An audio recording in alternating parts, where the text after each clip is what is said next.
This is Popular Front, a podcast focused on the niche details of modern warfare and underreported conflict with me, Jake Hanrahan. Today we're speaking to Joey Ayoub. He is a Lebanese writer, researcher, activist. He does all sorts of stuff. Very interesting guy. Today he's going to be speaking to us about the dire situation in Lebanon. You might remember last year there were serious clashes against the government. The government has just been messing about. There's corruption all over the place. Things have not gotten any better. In fact, it's got a lot worse. Joey is going to be explaining to us how Lebanon is fast becoming a powder keg once more. If you like what we're doing, please do consider supporting us at patreon.com/popularfront. We last spoke, I think, like just over a year ago now. The situation was pretty bad in Lebanon.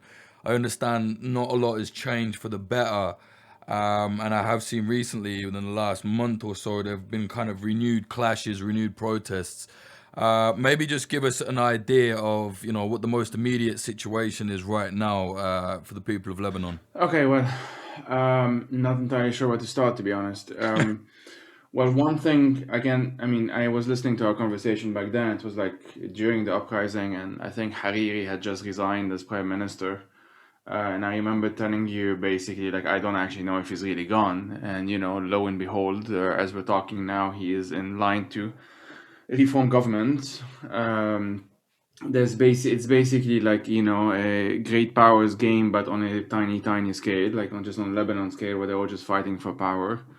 And in the meantime, the economy has completely tanked. The currency has basically lost something like 85% of its value since the crisis started. So to give some kind of, some kind of equivalent, I think at its worst, I think now it's slightly better, but it's only by a bit. But like before the crisis started, the Lebanese lira or the Lebanese pound was 1,500 to the dollar, and at some point it got up to 15,000. And so a good example that I sometimes use, I have a relative who is working 3 jobs, late 20s, degree in interior architecture, pretty middle class by previous standards. And with those 3 jobs, she's making the equivalent of $250 a month.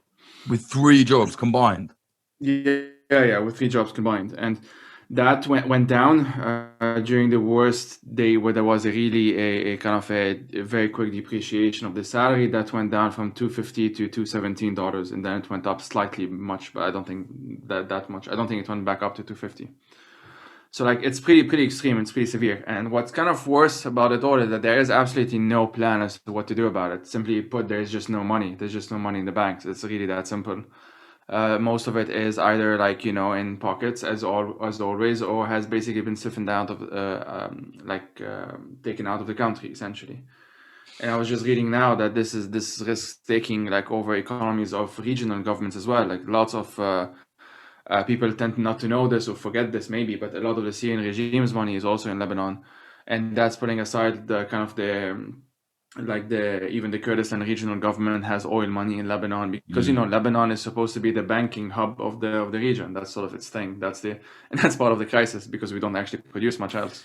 Yeah, that is like hearing the amount that your relative is making off of 3 jobs. That is brutal. But maybe give us an idea of the kind of expenditure. How expensive, how cheap is it to live in Lebanon? Just give us an idea of. No, yeah, it is pretty bad, and like I'm just basically using a easy equivalent to dollars, but in the Lebanese pound currency, it fluctuates so much that it's actually very difficult for me to give you a very accurate picture. But one example I was just reading before we started talking is this traditional like manouche that we have, which is like like a bread that's very common in Lebanon, especially for breakfast. Used to be about 1,000 Lebanese pounds or 1,500 Lebanese pounds, 1,500 being $1, so $1 a bit less than $1, and now it's 5,000 Lebanese liras. And so most people in Lebanon obviously don't make their salaries in US dollars. Those who do are relatively well off, but that's a really tiny minority. So like in addition to the shit that's happening, it's actually also increased that wedge between those who are making money in dollars and those who are making money in Lebanese lira. Hello? Like their pensions have completely been devalued, like they're completely worthless. And as I said, there's really no end in sight. Rent really can depend. If you're paying rent in dollars, which a lot of landowners are asking, of course, because it benefits them in this case to be paid in US dollars. Well, if your salary is in Lebanese liras, there isn't much you can do other than maybe borrow, maybe move out. A lot of people have just moved out, gone back to maybe their place of origins or where their family's from. Like it's really all in survival mode at this point, to be honest. Jesus. And just so this makes sense as a kind of standalone episode, maybe explain to us, like, how did it actually get to this point? I know that's a big ask, but how did it get so bad? Okay, I'll do my best. Like a lot of it is like financial crap, which I think even bankers don't seem to understand at this point. Yeah. But like the currency has been like severely depreciated, largely because Lebanon is not able to pay back its debts and hasn't done anything in terms of restructuring, in terms of reforms or what have you, whichever terms you want to use, that like institutions like the World Bank or the IMF or those guys are basically requiring in order to unlock certain amount of money. Now that's as far as the official narrative goes, anyway. So what gets kind of swept onto the rug is kind of a very I don't know, even I don't know, cliched mafia style run government. This is a government that at the end of the day divides up the resources between themselves and the ministries and the cabinets, and who gets to be foreign minister, who gets to be speaker of parliament, who gets to be president. All of these things are basically divided between each other based on the sectarian power sharing agreements they've already had. And this has roughly been the past 3 decades. Last time we spoke was end of 2019, as I said, like during the uprising. It is pretty much the exact same problem as back then. Obviously, two major things that have happened since then, I mean, three even. The Beirut port explosion, of course, last summer in August. The global COVID-19 pandemic, that's one that most people would of course know about. And even a couple of months ago, there was that Israeli oil spill, and in Lebanon, there's been really no effort to actually clean it up, other than a bunch of volunteers trying to do their best. And so it's just been adding and adding and adding, And at this point, I even personally, as much as I can see in front of me, as much as I try and kind of like look at ways out, or that sort of thing, not to just be all doom and gloom about it. It's just the fact that, like, for the foreseeable future, these people in power, who are basically the exact same men as the last time we spoke, they have no plan for this. They absolutely have no plan for this. And if you look at their own statements, I was just reading today, the president Michel Aoun, basically saying, like, I was telling my wife that I wish I had inherited my grandfather's whatever grove or something rather than the presidency, as if he's not the one who's there by choice. Like these Yeah. people, they really see themselves, like the way I describe these men, they genuinely see themselves as Lebanon. Like they are the ones who have inherited a certain narrative, a certain myth, a certain hero story. In the case of the president, he was a general during the army. In the case of the Speaker of Parliament, he was basically a warlord during the during the Civil War, I meant. And these people genuinely see themselves as a country. They genuinely do see that. And like Michel Aoun, during the uprising, when we were speaking around the same time, he was the one who said, like, if you don't like it, you can leave. That's what he said. And that was before things went like to shits. Like that was really before the economy really tanked. That was before the pandemic, before before everything that has followed since. Yeah, you mentioned the uprising there, it got really serious for a little bit. What happened? I know it's not obviously as raging as it was. We'll get onto the recent clashes, but what happened to it? How did it kind of, stop? Largely the pandemic, largely that.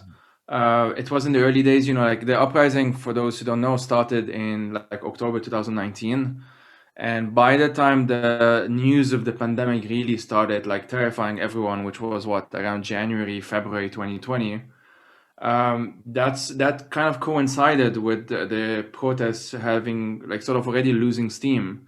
But I mean, you could have easily argued that it was just a momentary thing, you know, like all protests have ups and downs depending on the government's crackdowns and et cetera, et cetera. Of course, people have lives to worry about, and the economy by then, I should say, was already starting to tank. So people were just panicking, and that affected it kind of people looked more inwards in many ways, just kind of prioritizing immediate survival.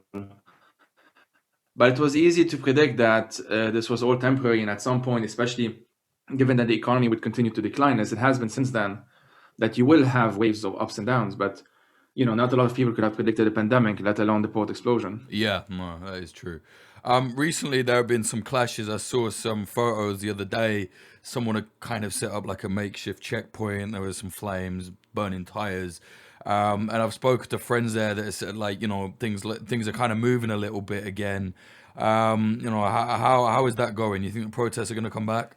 Yeah, they're definitely gonna come back. There was, I think, about a month ago now. I'm kind of lost on the timeline, but when the currency really, really tanked, there was a day when it went up from like 10,000 Lebanese liras to the dollar to 15,000 in like a few hours or something like this. That's pretty severe. That symbolized, well, for many people, like another line has been crossed, like the 10,000 mark or the 15,000 mark or whatever.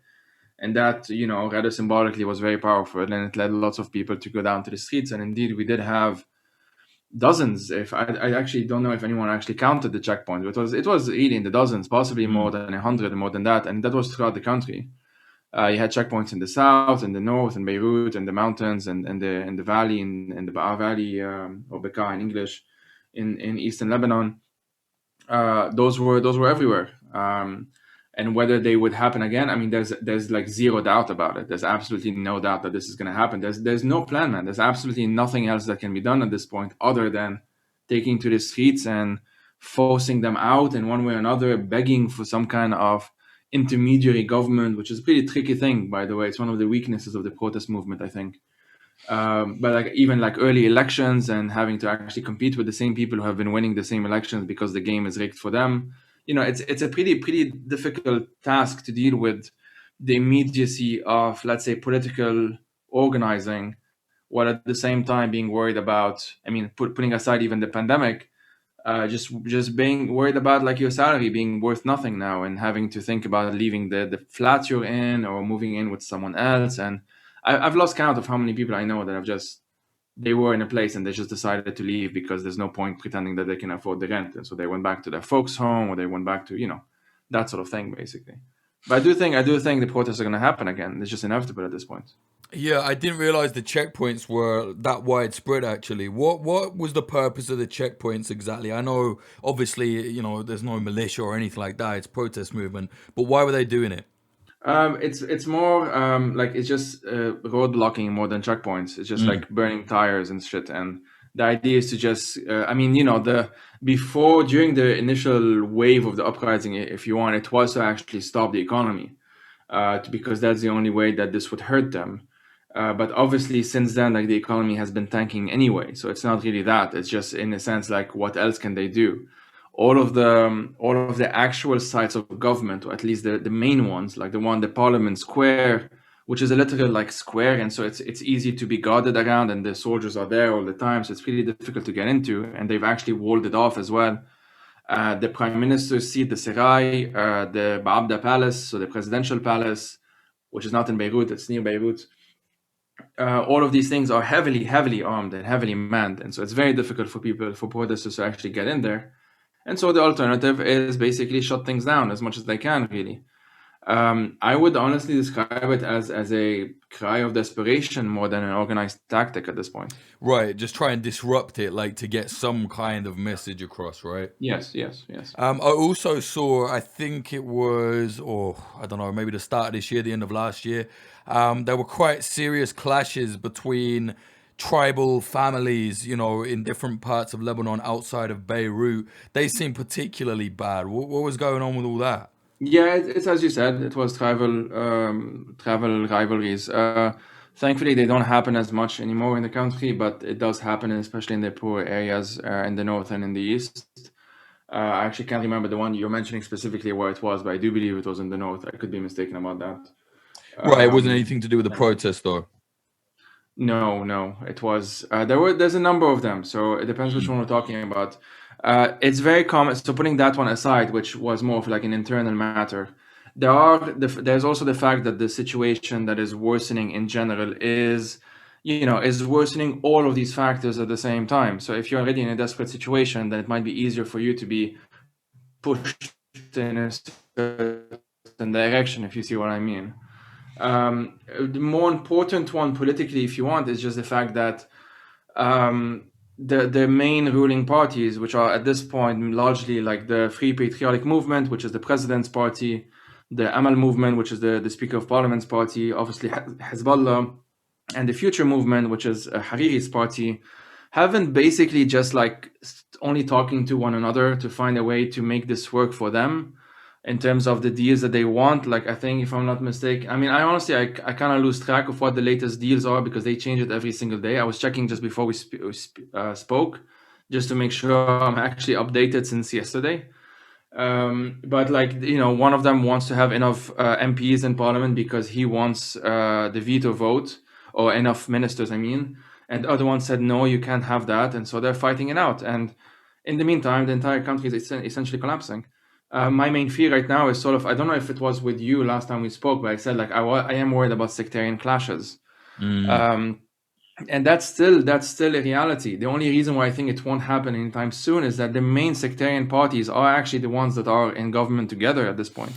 Right, but the people, I mean, that could lead to some serious clashes. Not that the people are going to turn on each other, but when people don't have food, when they don't have money, and they can't get to the government, old rivalries, what have you, it's kind of like, these things flare up. You know what I mean? Sure, absolutely. I mean, we're seeing them like I think on a class basis, on a regional basis, on a sectarian basis. It really depends on the day. The main thing that really struck me a couple of weeks ago, I think now, apologies, I'm pretty bad with timeline. This one is such a fucking blur. But was the issues like at the supermarkets. You just have like supermarket riots and people fighting with like the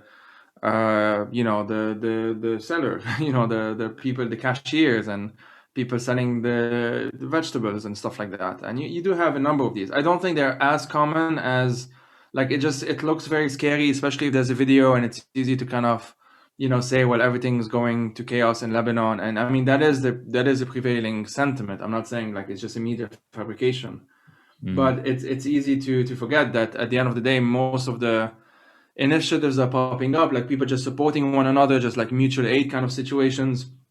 Those don't get to be filmed most of the time. There isn't much to film there. You're just helping each other out. So I'm just kind of putting a pin on that in some ways, just to also highlight that despite the fact that things are going like to shits, like the situation is really bad. There's absolutely no denying about it. The way people are acting is really changing, because now we're in a post-2019 situation, which for me is very different than a pre-2019 situation. We have had crises before, although nothing of this scale. And when they have happened in the past, like before 2019, I don't remember really seeing that kind of solidarity with one another. I mean, I wish I would see more of it. I don't want to sound like everyone is just very nice to one another, like there are actual problems. But I'm definitely seeing more of it than I used to see before anyway. Yeah. I think the problem is when things are bad, isolated incidents end up seeming a lot worse. You know what I mean? But it's good to hear that people are doing this kind of mutual aid response. What are people actually doing? Maybe go into a little bit more detail about that if you can. Yeah, it happens on all levels. There is the citizen level, and you have people who are not Lebanese, of course, and they're also working on their side. Like one organization that I always try and highlight and sort of just like just mention for people because they can donate online if they want. It's this Ethiopian organization called Enya Lenya, which is EGNALEGNA. And they basically work among one another. It's like largely women run, and they try and just gather as much food and sorry, like health products and a number of other stuff that are just urgent necessities, and they distribute them for free to anyone who needs it, prioritizing migrant domestic workers because they are among the hardest hit people in the country. but in theory also distributing it to anyone who needs it. And that's just one example. There's really dozens and dozens of these initiatives. You have like small, like agricultural or permaculture farms in the north of the country, for example, distributing things at a lower rate than the official rate, which is the due to the depreciation of the value, it would be in theory more expensive to buy certain produce. And so they would actually willingly cut down their own profits, essentially, to just be nice, and because they see how bad the situation is. And you have a number of these. They really happen at like very, very local levels. Like most of these places don't have websites. You may have like a photo spread around on social media and it says, call this number on WhatsApp, for example, and you just call that number and they tell you, well, we have olives, we have thyme, we have this, what do you need? It's that kind of situation, but it's just happening below the surface most of the time. These aren't you don't have one overarching like organization doing all of this. It's really just dozens, if not hundreds and hundreds of local initiatives. That's marvelous. And honestly, like I find that a lot more organic and realistic. You get a lot of these organizations, political organizations, not just in Lebanon, anywhere in the world, specifically in Europe as well. And it's people trying to say, oh, we're the anarchist mutual aid, or we're the communist, outreach. And it's like actually normal people that are not interested in your theory will just do this anyway. You know what I mean? I think that's marvelous. It's great to hear people are trying to help each other, You mentioned Hezbollah a minute ago. I mean, we can't talk about Lebanon without talking about Hezbollah. I've seen some weird kind of thinly veiled threats from them, it seems. What are they saying right now? Well, it's not thinly veiled, just that. They assassinated Luqman Slim a couple of months ago. Yeah, I forgot about that. That was awful. Maybe talk about that, man. Sorry. Sure. Luqman Slim was a fairly well-known like activist, archivist, artist. He and his wife, Monica Borgman, started this, NGO, civil society initiative, whatever you want to call it, called which focused, like one of the things that they did was a documentary on the 1982 Sabra and Shatila massacre. And they did a number of these on either the massacres in Lebanon or the detainees in Syria. Lebanese and Syrian detainees in Syria. Lots of people tend to forget that many Lebanese are also detained in Syria, and Palestinians for that matter. And so he was very well known for being both a member of the Shia community living in Dahieh, which is of course politically dominated by Hezbollah, while being openly anti-Hezbollah. And he would be one of those that Hezbollah would smear and call like embassy Shias, which is a term that many people don't know. Which basically means like you're not really a Shia, you're paid by the foreign embassies. That's really what it means. And he was assassinated on the 6-month commemoration, as it happened, of the Beirut blast. It's easy to remember, 4th of February, with like a few bullets to his back and his head. I think in southern Lebanon, his phone had Monica, his wife, had tweeted the night before that Luqman disappeared in the south. We don't know what's happening. And then they found his phone like the morning, and about like, I don't know, an hour later, they found the body. And this was very clearly Hezbollah. Like, this is not just me, because I really hate them saying so. I mean, Nasrallah's own son tweeted it, saying like some people don't deserve to, whatever it was, like basically mocking it before deleting it like 5 minutes later, and then deleting his entire account. Hezbollah had been just putting posters and throwing. You just have these banners in front of Luqman Slim's house saying like he who criticizes Nasrallah and stuff like that, just like openly threatening him.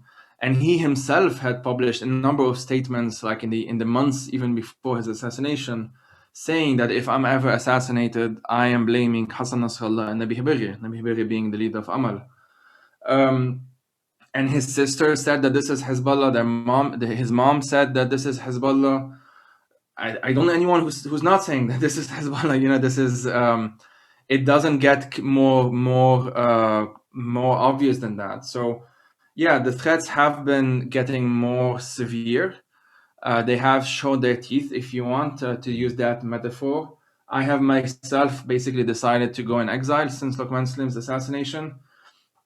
And it's just a reality now. It's just one added component to the endless list of difficulties and challenges that are facing the people in Lebanon. I will say though, like it's not a clear cut. Like so, okay, let me put it differently. I don't want to just say that they have all the power and that therefore nothing can be done, because I feel like saying that actually benefits them. And so I will like emphasize the fact that they are losing a lot of the narrative that they used to rely on. Hezbollah was for a very long time, up until essentially the intervention and the invasion in Syria in 2012, 2013, when they announced it, had a kind of like a hegemonic hold over large parts of the country, largely the Shia majority ones. But long story short, I'm not going to get into that too much. Maybe we can if you want.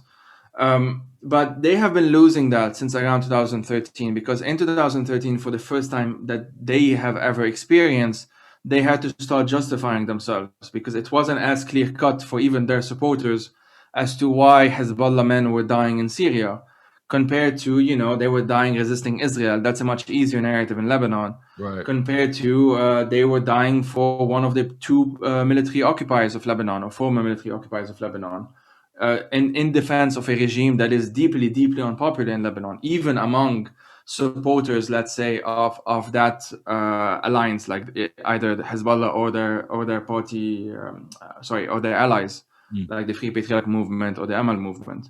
It's one thing to sort of have this cynical, quote unquote, anti-imperialists having these geopolitical maneuvers, but it's another to actually like lose relatives for a regime that no one really likes. And they have been losing that battle for some time. And at the end of, like, in October 2019, during the uprisings, we did see a lot of protests in the south and in the east, especially in Dahi is more difficult because that's where their military intelligence especially are. But you've just been seeing this more and more, and even that more recently we've been seeing it as well, with the recent flare-ups as well, with people like being interviewed on television saying, like, very respectfully, and this is what these are the nuances that people lose, I think. Like, they wouldn't necessarily insult Hassan Nasrallah directly, that's still very taboo with a lot of people, but they would say things that before they didn't really dare saying. Like, they would say things like, you promised us that we wouldn't go hungry and we're going hungry. They would start saying these things, and Hezbollah has no plan for this, has absolutely not a single plan as to what to do about this crisis. And so they are losing this kind of narrative. And I would like to, I mean, I hope I did it, but I wanted to also emphasize that.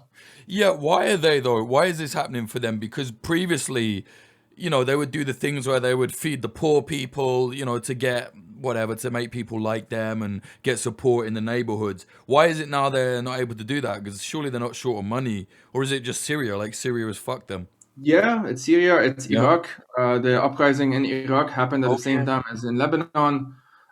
Even in Iran proper, Iran going through its many crises. It's very difficult for Nasrallah to sort of sell this kind of confidence that he used to before. Like, during the actual uprising in October or maybe early November 2019, he literally went on television, said, like, basically, even if Lebanon collapses, you will still be covered, like, you will still have your salaries.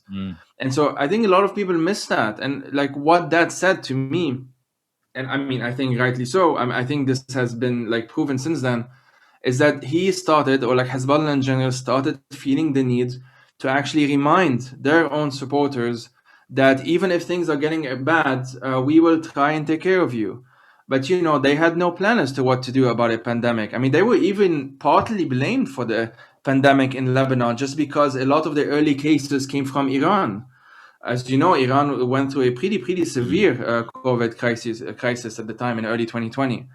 I mean, rightly or wrongly, I mean, I don't think it was 100% just Iran. There were also Italian tourists and shit, but whatever. Like, that was part of the stuff that they were being blamed. And suddenly, like, what can they do about it? They have no actual plan as to um, how to counter this. Like, they have no health experts. Like, this is not their thing. They are a militia at the end of the day.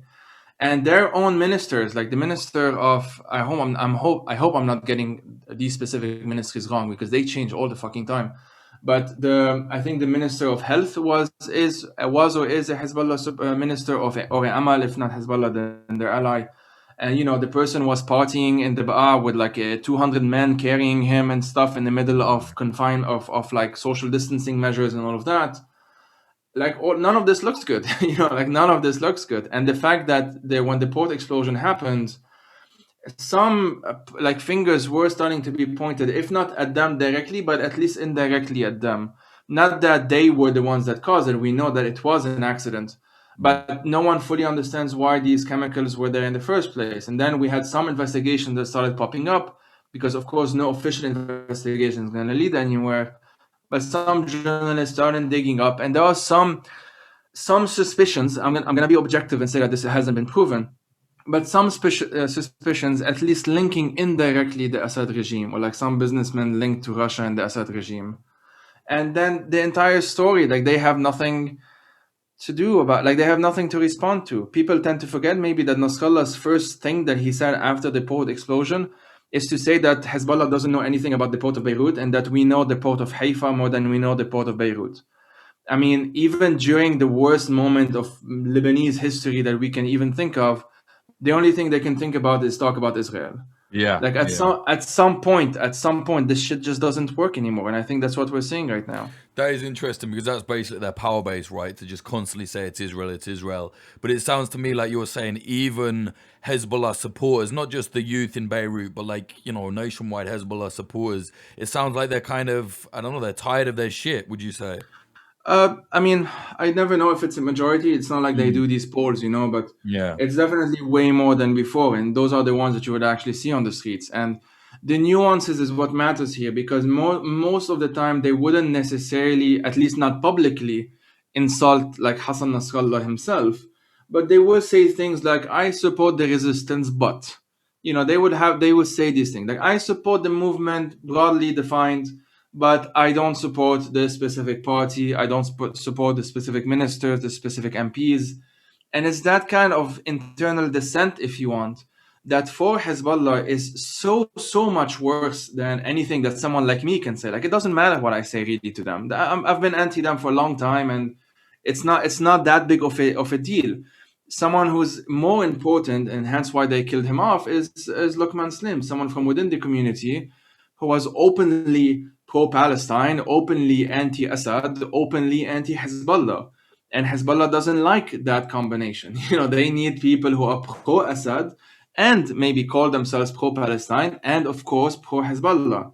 They can't have all of the anti-authoritarian nuances at the same time. You have to choose. And this is how they've been doing it so far. But I personally, I've been saying this for, I think, a couple of years now. I've been even writing essays about it. I genuinely think that they are in a very tough spot.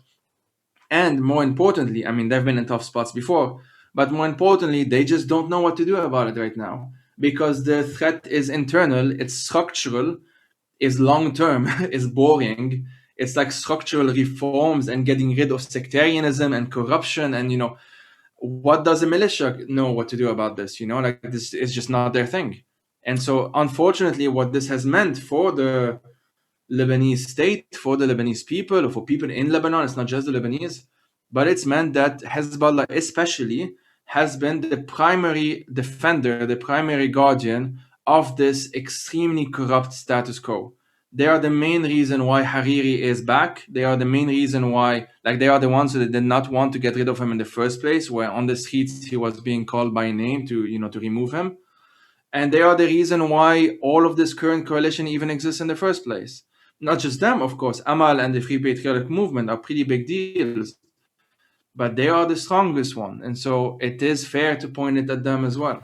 Yeah, I mean, I don't want to be crude about this, but it sounds to me like what they need is a war. Like, that's what is a worry to me. When I listen to you say this, I think, well, whilst the country is in a very unstable situation, surely it would in some ways benefit Hezbollah to almost go to war, because I know that the people would be pretty pissed off, obviously, but at the same time we do know that when wars happen, things start getting conflated, and before you know it, people start going to whoever's the strongest and supporting them again. Do you think that's a danger, or am I just being dramatic? No, it is absolutely it is. I've been kind of just focusing on that rather obsessively, actually even following like developments in Israel just to see if there's anything from their side that might actually trigger stuff. On their side, it doesn't seem like there's any kind of immediate priority, at least not for now. And on the Hezbollah side, for now, it doesn't seem like this is something that they would like to engage in, largely because I don't think they are as powerful as they think they are, or at least as much as they show they are. They are very experienced. Don't get me wrong, but like Israel is a different military level here. But like even putting that aside, even if we're talking about a 2008 scenario when parts of Mount Lebanon, because the then March 14, which is the other coalition, they are March 8, so the March 14 coalition like confiscated their telecommunication network because they said, like that coalition said, that it was being controlled by Iran, or that like Iran had access to Lebanon that wasn't permitted by Lebanon. And Nasrallah declared that an act of war against Lebanon, and just took over parts of Beirut and parts of Mount Lebanon in like a matter of 4 or 5 days. Where on the other side you had militias from the other parties, but they are just not as organized. And so one of the I may have mentioned this on this podcast as well the other time, but one of the reasons why I don't think that there will be an all-out civil war, at least not anytime soon, as far as I can tell, is that you don't really have anything on the other side that can rival what Hezbollah already has. They sort of just have the hegemony on this. And so what is the thing that can trigger something like that? It's very difficult. I mean, we had the largest non-nuclear explosion in modern history, and that didn't trigger it. So I don't think that there will be something that is that grandiose that can rival even what happened in August. Yeah. What about clashes between groups? You know, sectarian clashes, like you said. Not saying like civil war versus Hezbollah, but what about other sectarian groups that might start, you know, deciding, right, okay, we might as well fight each other now, because you know the less money people have, the less food people have, they're going to start turning inwards to their own communities. You know what I mean? And if someone tries to take whatever from whatever this person, like I can just see it happening. You know, I'm not trying to be doomerish, but it just seems so possible right now. It is. So two things that I think are important. One, like the thing I just mentioned, that Hezbollah is just significantly stronger than the others. Like there's just absolutely no comparison in terms of the military strength that they have compared to any of the other militias that exist, even possibly even putting them combined, like even assuming that all of them unite, which they will never do. But like that's one thing. The other thing is that since October 2019, the lens, if you want, of popular protest hasn't been that much against other regions or other sects. You do have that, especially with the more hardcore members of these sectarian political parties, Hezbollah, the Future Movement, or even people who are not like technically members of the Future Movement, but they sort of see Hezbollah as the main threat, you know, etc., etc. But it's not happening anytime soon for two reasons. I mean, besides, so maybe three reasons. So besides what I just mentioned, but currently the leaders of these political parties are actually trying to work with one another. So you have Hariri and Nabi Hibiri, so Amal and the Future Movement, actually trying to kind of work together against Hariri and against On and Hezbollah. So I'm sorry I'm throwing so many names, but basically all I'm trying to say, and this might change, you know, if you release this in 2 months, it might change by then. But they are too busy kind of focusing on one another, and they are the ones that really control the base, at least the most zealot form of the base. I don't see the base sort of going against orders. I don't see them really kind of doing whatever the fuck they wanted just because they hate Sunnis or Shias or Christians. It's not that big of a driving factor in itself. But what might create that kind of tension is largely around the question of Hezbollah's weapons. Like that for me is something that is more likely than, say, a Sunni person saying something bad about Shias. Like that's just not that common. It's just not something that most people even really think about. You don't really have that big of a root, or like the fundamentalists don't have that much of a root in Lebanon. There are parts of the north and part of the east that have that, but I really don't see that like escalating on anything on a nationwide level. But what we might have is the extremely sensitive topic of Hezbollah's weapons, which many people in Lebanon, rightly in my view, even if they may have their like wrong kind of motivation, like they just belong to another sectarian party, but on this specific issue, it is a real problem, not just because they are armed, but because they clearly don't want to be regulated, they don't want to follow any rules, they don't want to be part of any kind of, over some kind of civilian infrastructure looking over them. They don't want. Sorry, they don't. My bad. It's fine. They don't want any of that because their priority is geopolitical. Their priority is regional. Their priority is Iran, not Lebanon. And I do think many more people are starting to see that. And this is part of what I've been saying, that I think they're in a pretty tough spot in that sense. And they haven't really been in that spot ever in their own history. So they don't actually have any precedent on what to do with this. Yeah, it's all new for everybody, I guess. Even the kind of conflict aspect, like you just said, it's not quite as it was. I know it's impossible to say, but you've been looking at this very closely. You obviously understand it all, or at least as well as anyone can. Where do you see this heading? Like, it just sounds to me like it's going from bad to worse. And listening to you now and, speaking to a few people there, it's just like, what, this can't be sustained. Like, what's going to happen? Is another country going to step in? Like, what is going to happen, do you think? I don't see any other country stepping in, just because like the place, I mean, the location of Lebanon is extremely sensitive. You cannot have any, our only two neighbors are Israel and Syria. So that's not gonna happen in that sense. You did have some kind of like foreign politicking, with Macron visiting and the Gulf saying stuff and Iran saying stuff. But for the most part, honestly, like geopolitically speaking, and many Lebanese don't like to admit that, I think, but it's just not that important. Geopolitically, it just isn't. Yeah. Like, what matters is Egypt and Israel, obviously, and Syria for the wrong reasons, and Turkey and the Gulf. Iran, obviously. It's just not Lebanon. It really isn't Lebanon. So what might happen is what definitely will happen for the foreseeable future, at least the short-term future, is a slow to quick decline in living standards. So what we're already seeing right now, more of that, like really more of that. There is no upper ceiling.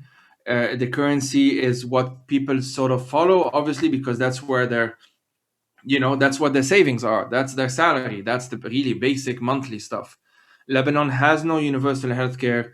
There is no rent protection. There is no social services. None of that is a thing.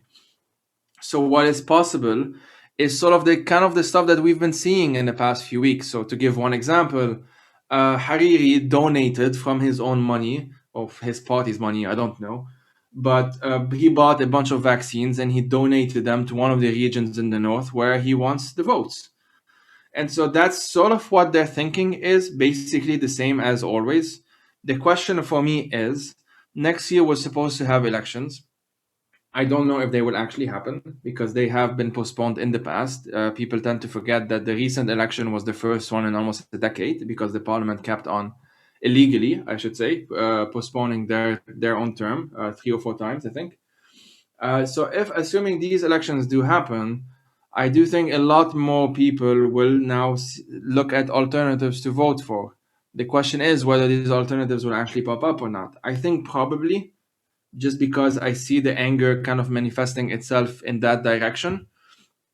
But it doesn't mean that they will manage to get the turnout that they need. Because, I mean, I don't know how much in the details you want to get into this, but it's not just a matter of numbers. Like, things are divided in sectarian quotas, in regional quotas.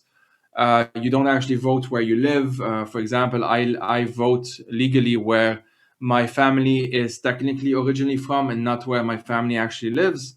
And so you don't actually vote for your own area, for your own councillor. You don't do that. You vote for your place of origins, and that's one of the main Why? reasons why. What's the Sorry. reason behind? What is the reason behind that?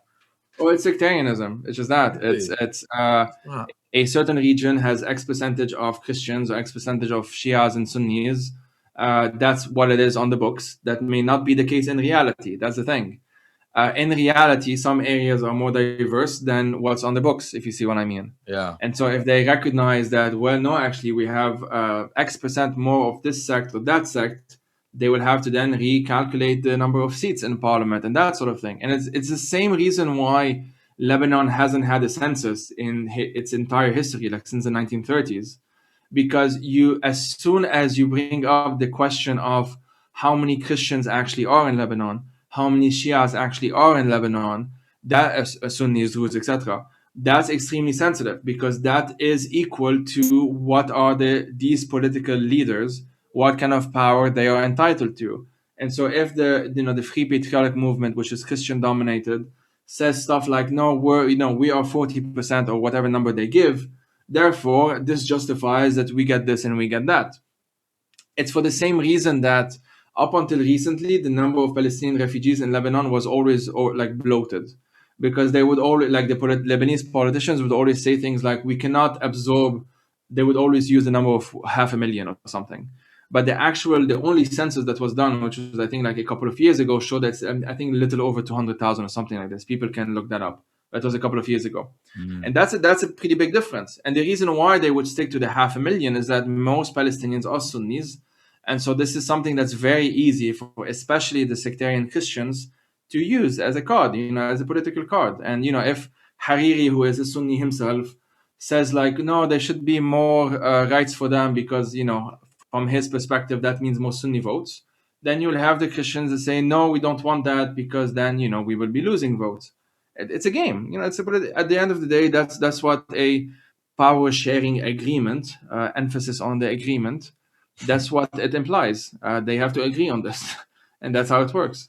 Man, what an unbelievably complicated situation to end up with a political crisis in. You know what I mean? Like, the situation itself is already a crisis, trying to understand it. And now for all this to happen, man, like, it just doesn't sound good.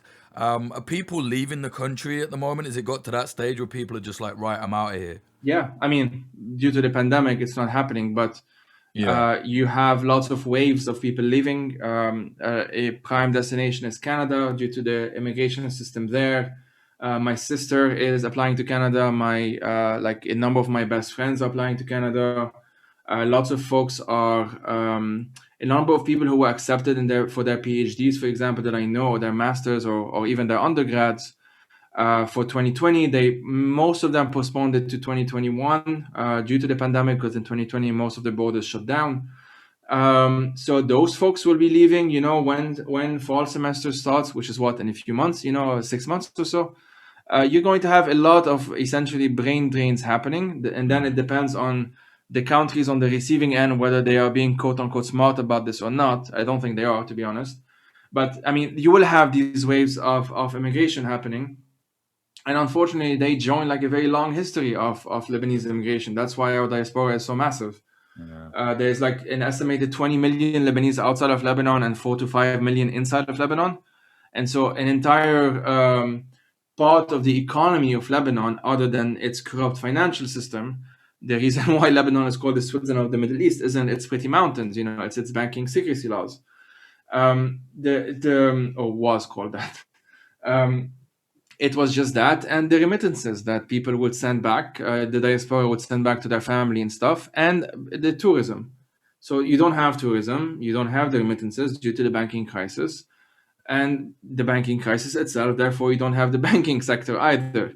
And Lebanon doesn't produce very, very little else. Like they don't even, like, even the cows are imported. They don't. In Lebanon, there's really very, very little that's produced because of the sectarian system. At the end of the day, it's like a pie. They want to share it in a certain way, and so anything that is remotely public, anything that is about healthcare, anything that a pandemic, all of these things, Lebanon is structurally as of now incapable and unwilling. In many ways, the government is unwilling and incapable of doing anything about it. It's just not part of their card. They just don't know what to do about it. They haven't launched any investigations after the blast. Even the army stopped looking for the potentially missing, the people who were injured and potentially dead. They stopped looking for them after 2-3 days. And I can name so many of these different examples. The oil spill, the Israeli oil spill that I mentioned that happened in February, it's still there. It's still in the south of Lebanon, and something like 70, I think 80%, people can look that up. But something like, a majority of the Lebanese coast was affected by it, and most of it is already polluted. So we are talking, like, in political science term. I hate to put that hat on, but this is a failed state. Like, it's all of the definitions of failed state. Now the question is what comes next, and that for me is the big question. That is something that I can kind of have some scenarios. I mentioned a few of them. But other than that, it's me making educated guesses, like it is getting worse, and you will have a massive, massive, by Lebanese standards, wave of immigration. I think at this point it's inevitable. I think it's going to happen. And in the meantime, you have these largely, all men, all in the 60s, 70s, and 80s, dividing the pie between one another and just talking to one another, really. If there is a kind of, I really hate saying this, I wish it was not the case, but any kind of international pressure, like it's really insane that at one point the World Bank was looking good in comparison to the Lebanese government. But that's just how things are. That's just how it is. You have militias and warlords and oligarchs on one side, and you have very boring bureaucrats and financiers on the other. Some people are gonna choose the latter. Like there isn't much else that can be offered at this point, at least not on the international scene. It sounds to me like it's just ripe for a revolution. You know what I mean? Like, not that it should or shouldn't. It just sounds like I can't see it happening any other way. Like, what else can people sustain? It just seems too far gone now. That's what I'm, in small capacity, but that's what I'm trying to help folks who are staying back in Lebanon. And even those who are not, there is a pretty significant role and a role that the diaspora, I think, would be playing, especially if the crackdown gets severe in Lebanon, which is not impossible. It hasn't happened on any kind of regional scale. There's no comparison really in Lebanon to, say, Iraq. But it's not impossible either. Like, it's really not. One of the reasons, I think I mentioned it last time I was around on your podcast, is that they just don't. There's no one militia that controls all of Lebanon, so it's difficult for them to do what the militias in Iraq do in southern Iraq, especially. Right, but it might be a people's revolution, instead.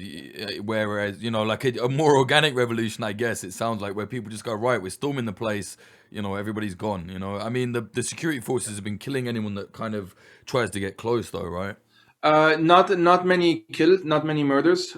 You have a lot of tortures and beatings and Right. Okay. indefinitely. They do that a lot. Especially there's a good report. I want to say in Human Rights Watch. It might have been Amnesty. I'm sorry, I confuse the two sometimes. But one of the two that showed the tortures that were happening in Tripoli, for example, in the north. They tend to be, I think I mentioned this the last time, they tend to be the first people victimized by the government because they are largely poor, they're largely Sunni. It's easy to just call them terrorists and ISIS and whatever. Like the government has been doing this for a long time. And so it's easy for them to sort of focus on them, and there tends to be little sympathy from the rest of Lebanon when that happens. But that was pre-2019, pre-October 2019. This has been more difficult for them to do since then, to call them ISIS, to call them, all sort of slurs, or Al-Qaeda. It hasn't really been working in the sense that, most people in Lebanon still go down to the streets and support Tripoli, for example, when the crackdowns were happening over a year ago now. I think more of that is likely to happen. I really think that. I think you're going to see a lot of disorganized violence, which is understandable, don't get me wrong. Yeah. I think maybe, if I'm being slightly more optimistic, you will start seeing organized violence, and by violence I just mean basically fighting back. Yeah. That might happen. I do think that we saw in the recent protests, we saw people using some of the tactics from like Hong Kong and stuff, that when the initial wave, like initial protests were happening, you did have some folks doing it, but not as many as one would think. So since then, people have learned, essentially. And there's also just the factor of just like historical precedents. At some point, things get bad enough that, of course, as you said, like people just can't take it anymore. And this is indeed ripe for any kind of revolution. My main fear is, as soon as it gets to the stage where it's like it crosses a violent line, the people that are already very well organized for violence are those already in government. Right. That's sort of my main fear. Yeah. So I would hope, like, if I was speaking to everyone was listening to me, I would hope that we get to a point where the violence is mixed with even more non-violent tactic. Like, there is a role for violence, don't get me wrong. But it's done in a more strategic way, in a more long-term thinking way, which is very difficult to do when you're dealing with everything. So what might happen, like this is a scenario, this is me kind of predicting, is the situation sort of stabilizes itself for a certain period of time, let's say enough vaccines have been administered, let's say the economy is not getting any better, but not getting significantly worse either, like it's just been stabilized, this is when I think people will have more time to organize in a way that I don't think the Lebanese government is really ready to deal with. And that's very important to emphasize, that they have no plan. The Lebanese government has no plan. And it's unlike in let's say, well, unlike in Syria, that's an obvious difference, that you don't have one regime controlling everything.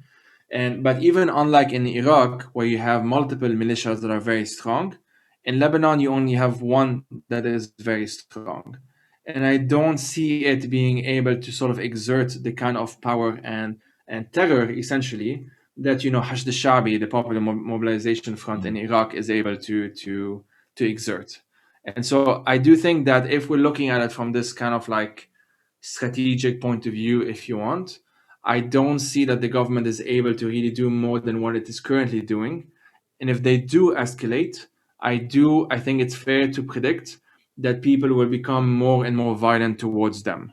And I think that this is something that the government is paranoid about, for the similar reason that they don't have a total control over the security forces and the army, due to, among other reasons, the presence of Hezbollah. It's very interesting. Let's hope it doesn't get to that, but it does sound like it's gonna head that way. In the meantime, how are people doing just day to day? Like, how are they doing? I don't mean obviously financially. We know everybody's fucked, but like, what are the spirits like of the people there? Oh man, it's depressing. It's really really bad. It really is there's no other way of putting it. If you look at only if you stay to the English op-eds, it's pretty much the same in Arabic. But they're all about titles like Exodus, and my own was Broken. That was the title of an essay. It's all about that. It's like desperation, trying to leave, terrified for their own kids due to the explosion, and not. Sorry, I should also say, I don't know if anyone know this, but they had found even more chemicals about a month ago, and Yeah, I saw that. There was an issue with a German company that was supposed to remove them, but the government wasn't paying them, and so in the end they did that.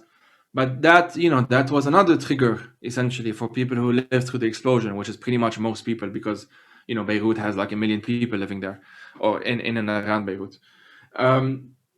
So in terms of the spirits, they're down. There's no doubt about it. There is definitely a sense of solidarity. As I said, the mutual aid initiatives. I mean, I'm calling them mutual aid. People don't even call them that. They're just calling helping each other out, really. Yeah. But it's it's on a neighborhood level, it's on a community level, it's on a regional level sometimes. Definitely Beirut has a number of them, for example, but not just. But even I would say even cross regionally, there's quite a lot of stuff, because the agricultural fields, for example, they're not in Beirut, they're in the north and in the east. So you have a lot of the permaculture stuff and a lot of the, activists working, and they have a field and they're, whatever. Those people end up communicating with people in the south, or people in Beirut, or in the mountains, or what have you. And so you do have a bit of that. So it's not like everyone is just walking with doom and gloom on their face, but everyone is extremely anxious. There's so many reports of self-medication and drugs, and just people helping, doing what they have to do, really, to kind of cope with what's happening. And this is happening. That's probably not going to change anytime soon. I mean, they cope however they can cope. But yeah, I mean, I don't have that answer. But the mood is pretty much it's just bad. There's no other way of putting it. Yeah, no, it's understandable. It's a real shame. It's such a beautiful country with such great people, man. I love it there. It's a real shame it's happening like this. Is there anything else you want to talk about, Joe, before we wrap this one up? Very quickly, to just say that I mentioned it briefly. I would be amiss not to do it again, but Sure. Most people suffering are from all walks of life. Even what you would call before the middle classes, they're sort of just disappearing. The relatives I mentioned with the masters making $200 a month, 3 jobs and stuff, that's just indicative. She has 3 jobs. Most people don't have 3 jobs. It's just indicative of where things are heading. But it is also important to just emphasize that in addition to all of this, which is already bad enough, you have a lot of people in specific circumstances that are even more stuck than the average Lebanese citizen is. Just today, like I think like an hour before we started talking, I saw this report on one of the outlets, L'Orient Le Jour, that showed that there was a Palestinian man who hanged himself in prison, in Rumi prison, which is where next to where I grew up. Rumi prison is a notoriously bad place. It's like probably the worst place in Lebanon. And so you have all of these situations. The prisoners in Lebanon are fucked.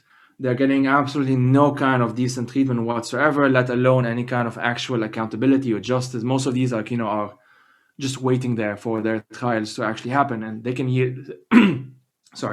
they can wait for years and years and years and not have any kind of resolution there. And that's putting aside the refugees, Syrians and Palestinians I mentioned, but Syrian refugees, you had a number of Syrian who lit themselves on fire essentially in the past year out of desperation. You had a number of these cases, not just Syrians, some Lebanese as well. And that's putting aside the migrant domestic workers that are stuck in a country with no good visa due to the kafala system. Their governments are not helping them. Like the Ethiopian government, as you know very well, has other priorities that have nothing to do with the migrants that live abroad. They are being screwed over with a salary that even before the crisis was the equivalent of like $100 a month, and now it's like what, $20-$30 a month. And so obviously they use it all to survive, and so it defeats the purpose of sending money back home. And those are the folks that are sort of a significant percentage of the country are these folks. Like Lebanon has 1 million refugees, 5 or so million citizens, maybe 300,000 or so migrant domestic workers. So we're not talking about a very, very small minority. It's a significant percentage of the country that we speak about the poverty level. I mean, most of the time they don't even count in those statistics. Like they're below the poverty level. There's no way for them to be above it. Yeah.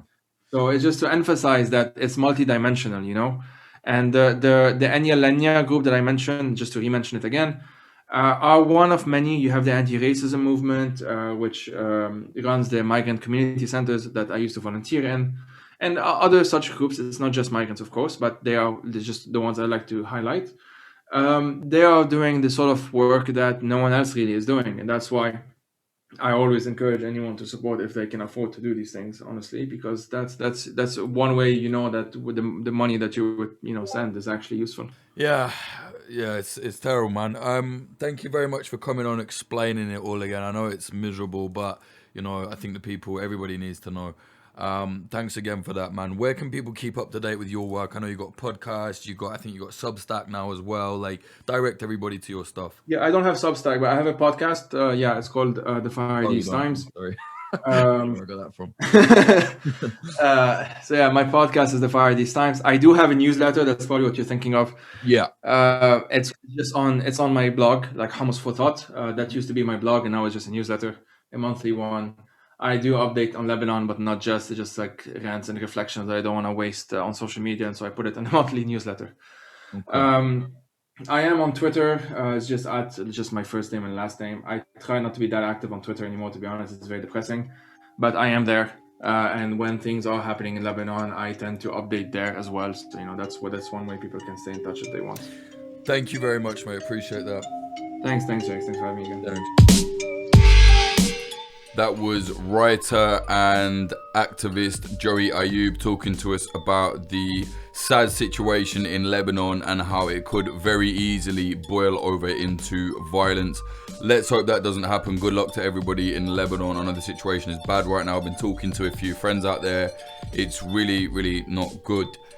If you like what we're doing here at Popular Front, please do consider supporting us at patreon.com/popularfront.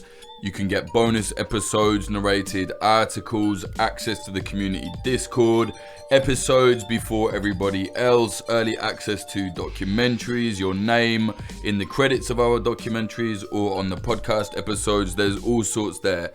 Patreon.com/popularfront. Or if you just want to make some kind of one-time donation, you can go to popularfront.co/support.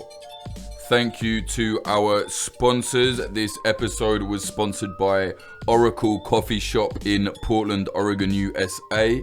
They're an independent coffee business selling only fair trade products. See them at 3875 Southwest Bond Avenue, 97239. Tell them that Popular Front sent you. You might get a discount. The episode was also sponsored by Grindcore House, a pair of independent coffee shops in Philadelphia, USA. One in South, one in West. Find them on socials at Grindcore House. If you pop into one of their shops, remember, tell them Popular Front sent you. You might get a free coffee, something like that. The episode was also sponsored by Propagandopolis, an outlet selling and writing about historical conflicts propaganda from around the world. You can buy prints at propagandopolis.com. Use promo code POPULARFRONT10 for 10% off. Find us on social media. On Instagram, it is at popular.front, youtube.com/popularfront. Twitter, it's at popularfrontco, and the website is www.popularfront.co. Music in this episode, the intro was by Home and the outro was by Sam Black. You can listen to his music at samblackpf.com. Thank you very much to our high tier Patreons. They are Laura, X, A Nickel, Manny, Travis Lieberman, Sky Alexander, Cherry, Ben Marshall, Dallas Dunn, LD50 Seattle, MJ, K Glitter Vulcan, Meredith Waters, Bethany Swoveland, C O'Donnell, Adam H, Ryan Barbadillo, Larson 8669, Bjorn Kirsten, Diamond Steen, Jacob, Michael O'Connor, Taylor Kidd, Zach Packard, Todd Cravens, Alexander, Nicholas Butter, Ron Swanson, JD, Jav, Ian Frois, James Cully, Michael Akakan, Ethan, Fitz Madrid, Ed Coulthard, Johnny LaFleur, Clayton Taylor, Helen Degenerate, I hope you hear this episode. Good luck with everything. I did get your message, mate. I messaged you back, but I don't know if you saw it. Good luck, Helen Degenerate.